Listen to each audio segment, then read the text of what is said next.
പ്രിയപ്പെട്ട മുഅ്മിനീങ്ങളെ, അതുകൊണ്ട് സലാത്തിനെ വർദ്ധിപ്പിക്കണം. വഅദിന്റെ സദസ്സിൽ മാത്രമല്ല, നിങ്ങളുടെ ജീവിതത്തിൽ സലാത്ത് ചൊല്ലണം. എൻ്റെ കരളിൻ്റെ കഷ്ണങ്ങളായ യുവാക്കളോട്, സഹോദരങ്ങളോട്, സുഹൃത്തുക്കളോട്, സഹോദരികളോട് എല്ലാം ഞാൻ ഓർമ്മപ്പെടുത്തുകയാണ്.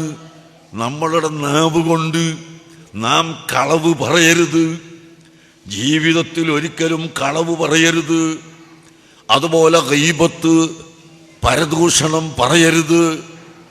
നമീമത്ത്, ഏഷണിയും ഭീഷണിയും പറയരുത്. ഇല്ലാത്ത വാക്ക് പറയരുത്.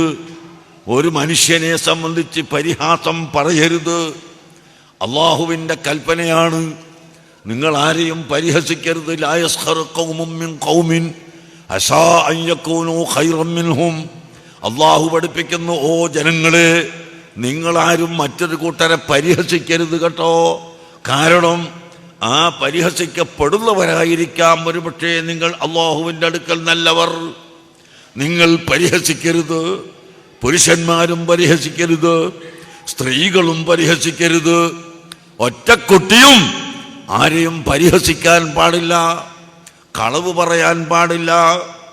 നിങ്ങൾ